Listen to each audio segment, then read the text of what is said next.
2047। तो सबसे पहले मुझे लगता है कि इस टॉपिक में ही थोड़ा सा एक गड़बड़ है, क्योंकि गोवा 1960 में आया, त्रिपुरा 1949 में आया, सिक्किम 1975 में आया।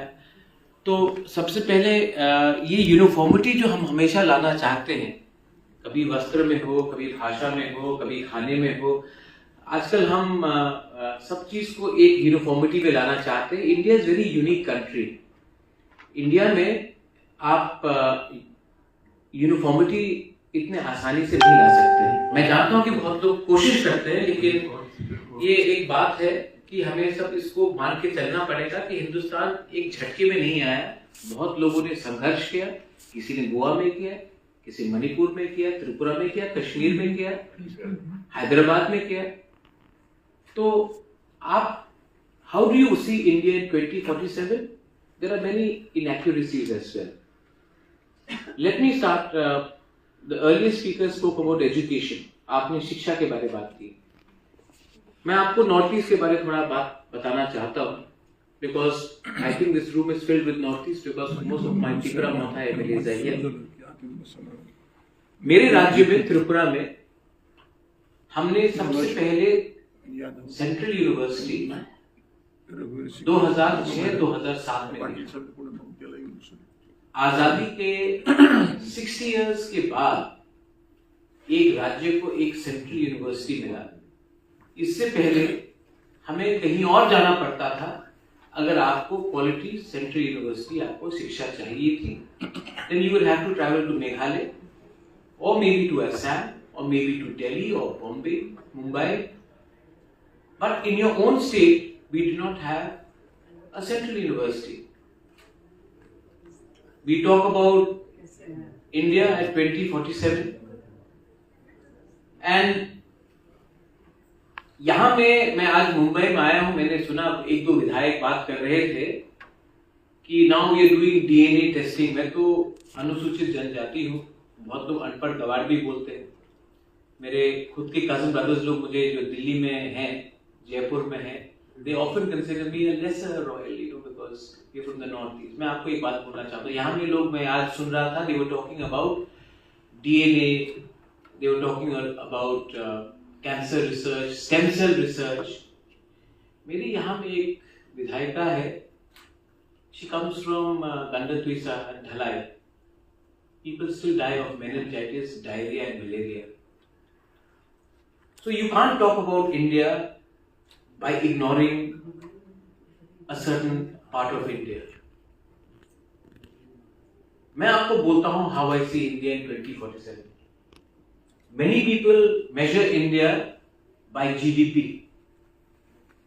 Many people in this country measure India by G20.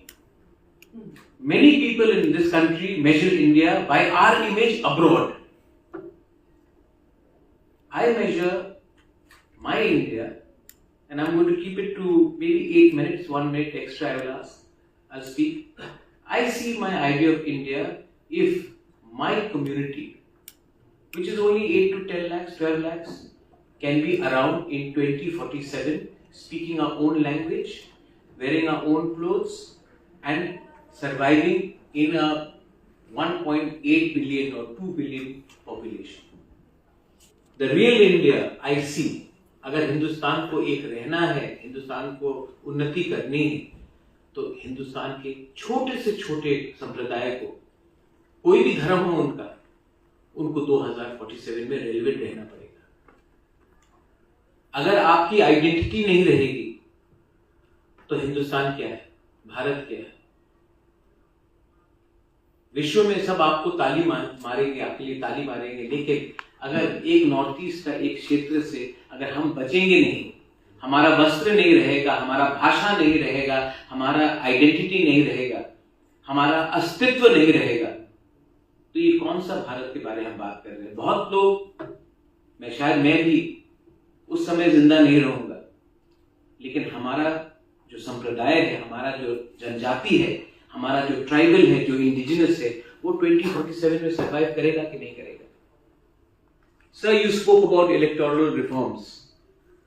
let me tell you, the biggest problem in this country, according to me, is we talk about hum do, hamare do.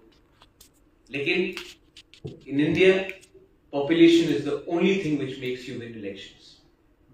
Today, I don't know if somebody is from Uttar Pradesh, but Uttar Pradesh decides what 30% of India is going to decide. So we who come from Northeast, Sikkim, Mizoram, Tripura, Nagaland, Meghalaya, what say do we have in this Indian democracy? Is this country based on population? Are you going to reward population and not diversity?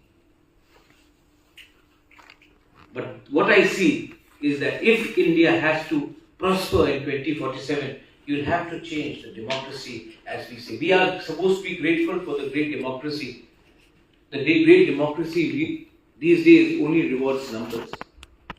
Empathy has gone out.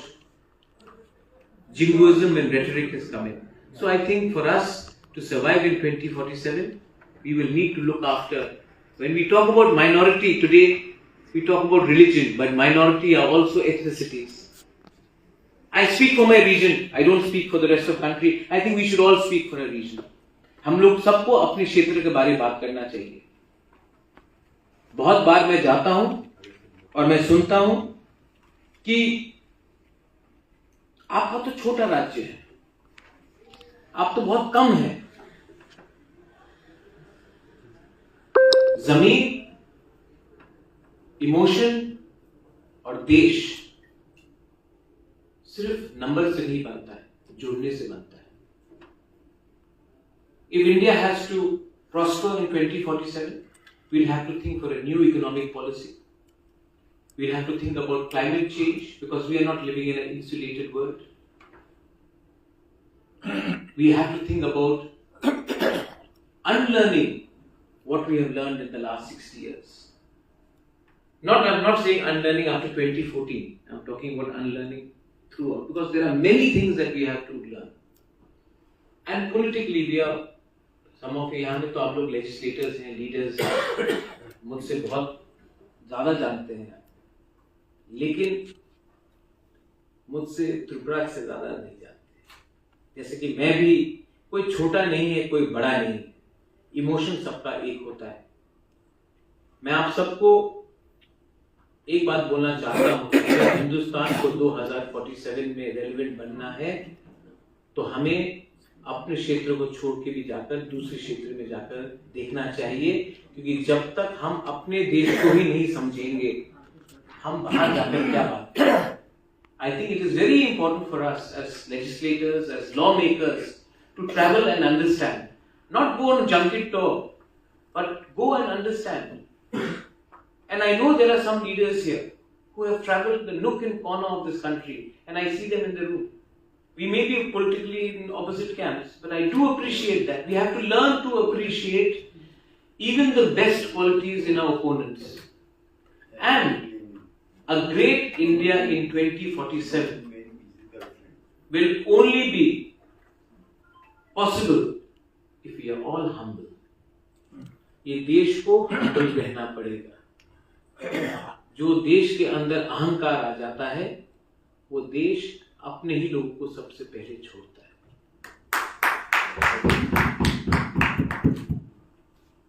Finally मैंने थोड़ा ज्यादा समय लिया. मैं आपसे भी चाहता हूं कि आप भी इस सेशन के बाद हमसे बात करें. हम भी आपसे सवाल पूछिए, आप भी सवाल पूछिए, लेकिन हॉस्टिलिटी नहीं होना चाहिए. आजकल 9 बजे के टीवी चैनल्स में मैं देखता हूं हर जगह में India Pakistan line of war. ये इतना इस देश में इतना, why is there so much of anger? Why are you so upset? क्योंकि they are paid for it. Yes. Tyagi ji तो सब जानते हैं. ये गुस्सा को भी हमें त्यागना पड़ेगा त्यागी जी. और जिस दिन ये कब तक ये चलेगा, ये कब तक ये चलेगा, और जब तक ये चलेगा इस मुद्दे में कोई बात नहीं करेगा. हिंदुस्तान, भारत, इंडिया, आप उसको कुछ भी कहे, ये किसी एक व्यक्ति का जागीरदारी नहीं है, ये हम सब की विरासत है.